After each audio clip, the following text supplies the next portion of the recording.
The tracers come first, red stitches in the night, arcing down from a lazy circle 3,000 feet above the trees. At first, your brain tries to count them like normal gunfire, one streak, then another, and then it gives up. There are too many. The lines thicken until they stop looking like separate bullets and start looking like one continuous thing, like a glowing rope being lowered from the sky, like a dragon's tail uncoiling. The sound arrives a heartbeat later, rolling over the jungle canopy like a machine awakening. Not the sharp crack of rifles, not the heavy, spaced-out thump of a .50. This is different. This is a buzzsaw chewing through sheet metal, a sustained roar that doesn't pause to breathe. A single, endless rip. Men who heard it for the first time didn't always know what it was, but every man knew what it meant. It meant something up there had decided the ground below needed to be erased. 6,000 rounds per minute, 100 bullets every second. When the M134 minigun opened up over Vietnam, it didn't just suppress the enemy. It didn't just keep heads down. It made places disappear. And the Viet Cong, who named most American weapons with a kind of cold practicality, gave this one a name that sounded like a warning you'd whisper to your friend in the dark. They called it the Dragon.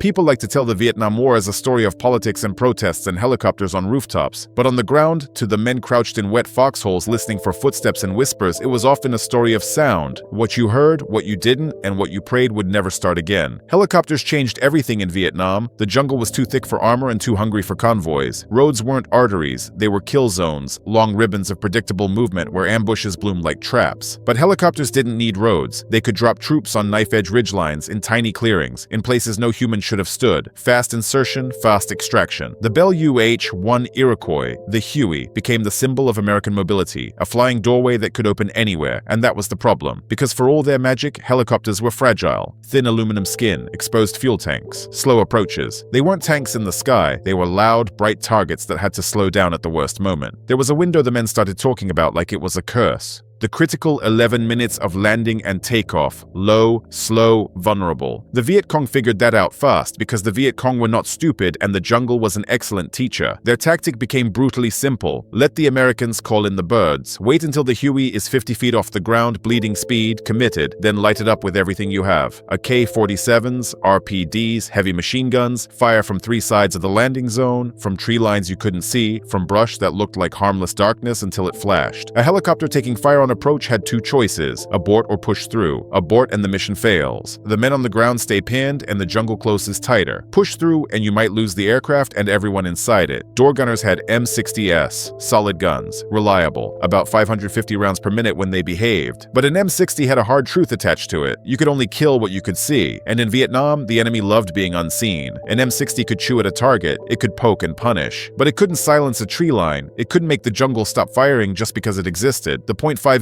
caliber hit harder and reached farther, but it wasn't much faster, and it was heavy. Too heavy for most helicopter mounts without trading away more than you could afford. Worse, both guns shared the same fundamental flaw. They were gas-operated. They depended on each round firing to cycle the action. A dud round could stop the whole machine. A jam could lock it up. And clearing a jam while your aircraft is 50 feet above a killing field is not an inconvenience. It's a death sentence with paperwork. So the army didn't need a better machine gun. They needed something else entirely. They needed a fire hose. They needed a weapon that didn't argue with physics or humidity or misfires.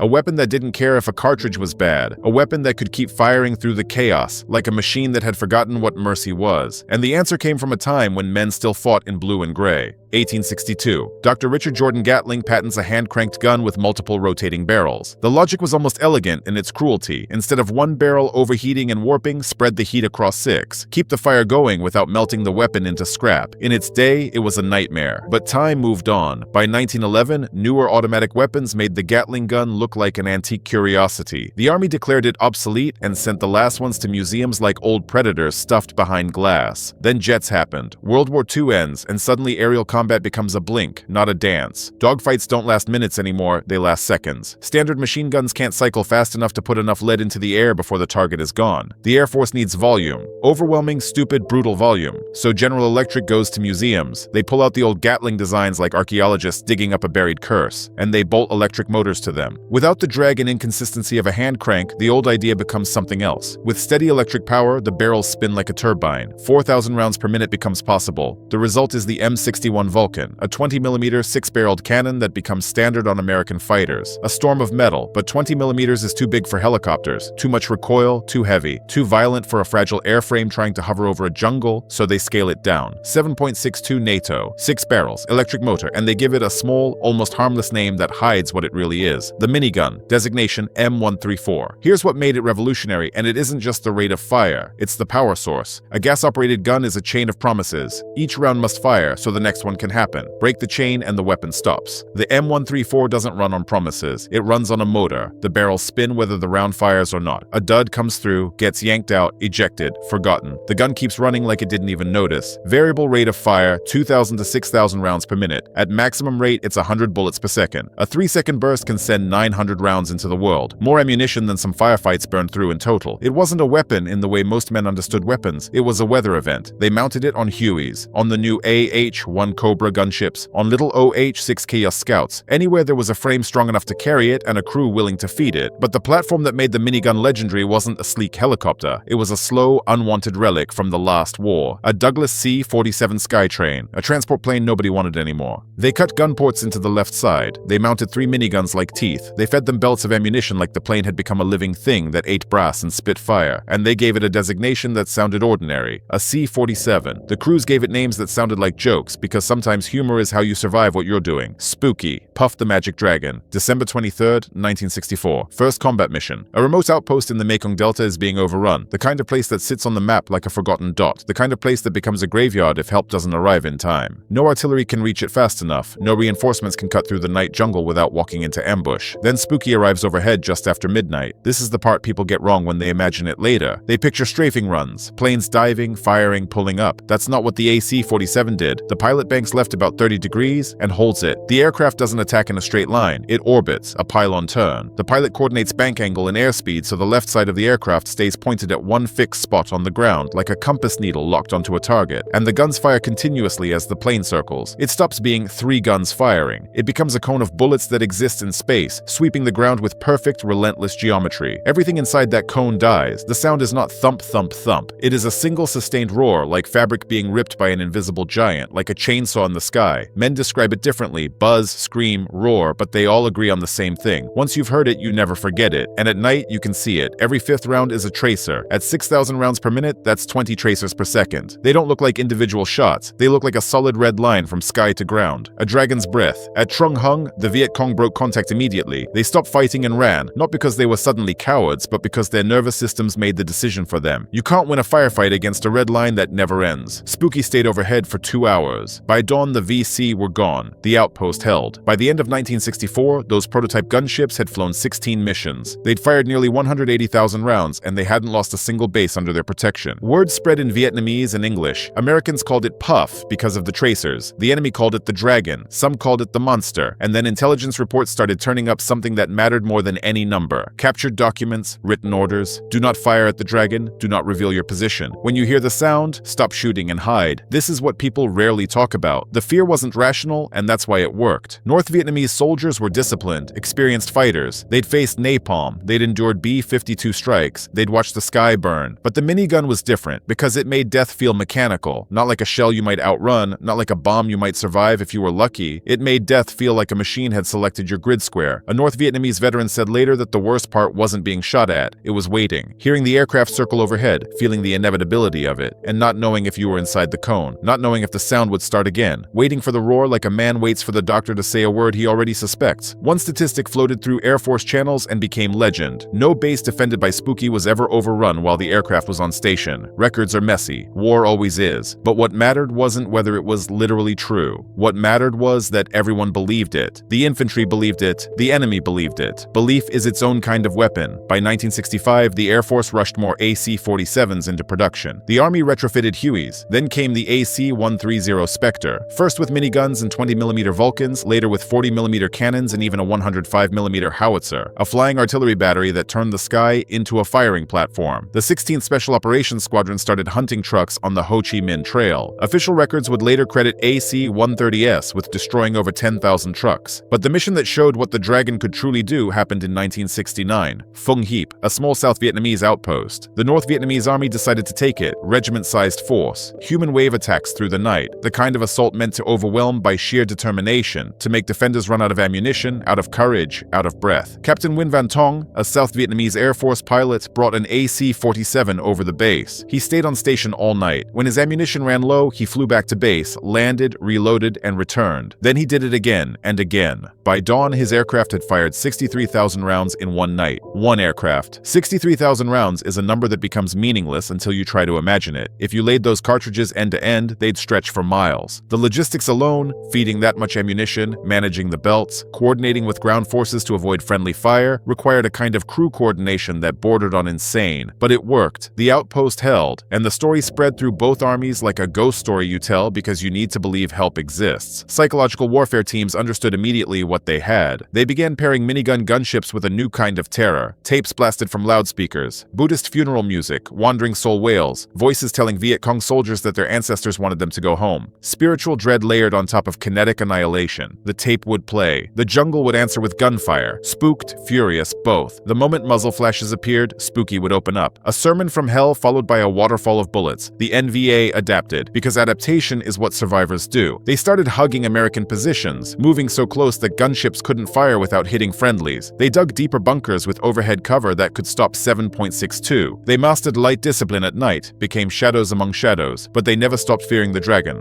And sometimes, even the dragon could be hurt. February 24th, 1969. AC-47. Spooky 71 takes a mortar hit. Shrapnel tears through the cargo bay. The crew is wounded. The air inside the plane becomes a storm of metal and pain and shouted checks. Then the nightmare detail. A Mark 24 magnesium flare, armed, ready to drop, gets knocked loose. It's rolling around the floor. Ammo cans, minigun belts, hydraulic fluid. A magnesium flare burns at roughly 4,000 degrees. If it ignites in that cargo bay, the aircraft becomes a funeral pyre in the sky. Airman First Class John Levito has dozens of shrapnel wounds. He's bleeding, half conscious, the kind of wounded where your body feels far away, like you're watching someone else suffer. He sees the flare, and something in him, training, instinct, stubbornness, decides there is one job left to do. He throws himself on it, grabs it with burning hands, and drags it toward the open cargo door. The flare bites into him like the sun. He doesn't let go. He heaves it out into the night. Seconds later, it ignites outside the aircraft. Levito saved the plane, saved the crew. He received the Medal of Honor, one of the few enlisted airmen ever to do so. And that's what these weapons did. They didn't just kill. They created moments where a man's entire world shrank to one glowing object rolling on a floor and the choice to die now or die later. June 18th, 1968. Captain Larry Taylor is flying an AH-1 Cobra when a call comes in. A 4-man long-range patrol team is surrounded. No extraction bird available. The ground is alive with enemy fire. Taylor empties his rockets, empties his minigun. The enemy still advances. So he does something that sounds impossible until you remember war is a factory for impossible decisions. He lands his 2-seat attack helicopter in the middle of a firefight. He tells the 4 men to climb onto the rocket pods and skids. They cling to the outside of the aircraft like desperate cargo, while Taylor lifts off under fire, pulling them out of the jaws of the jungle. The suppression he'd laid down with the minigun, those seconds of forced silence, made it possible. Taylor received the Medal of Honor in 2023, 55 years late. Not because the act wasn't worthy, but because the world is slow to catch up to the moments that matter. These stories weren't outliers. They were what the weapon enabled. But inside those shaking helicopters and circling gunships, the minigun changed the men who used it. Being a door gunner with a minigun wasn't like the movies. It wasn't a clean, heroic silhouette. The weapon weighs around 85 pounds with the system. Gun, feeder, battery pack, mount. Put it on a Huey and you sacrifice troop capacity. Some crews did it anyway, especially for night missions where volume mattered more than precision. The sensation isn't recoil the way you expect, it's torque. The spinning barrels create a gyroscopic effect. The gun wants to twist in your hands like it's trying to become a living thing. You're not aiming at a person, you're hosing a grid square. Veterans described it like using a pressure washer. Point at the jungle, erase the jungle. The noise, even through a flight helmet, is brutal. Many door gunners came home with permanent hearing damage, a ringing that never left, a tiny private Vietnam that followed them into quiet rooms. And the ammunition consumption is terrifying. A trigger-happy gunner could empty the supply in under a minute, leaving the helicopter suddenly naked. Training emphasized discipline, short bursts, walk the tracers, conserve ammo. For AC-47 and AC-130 crews, the challenge was flying the gun sight, maintaining a perfect pylon-turn, exact bank angle, exact airspeed, exact geometry. Too steep and rounds fall short, too shallow and they go long. The biggest fear wasn't enemy fire, it was friendly fire, a navigation error, a misidentified position, a moment where that cone of bullets touches the wrong patch of earth. The minigun had problems. Vietnam's humidity corroded electrical contacts. Dust fouled feeder mechanisms. Belts could twist or links could corrode and jam the feed. But the machine kept working, and it kept killing.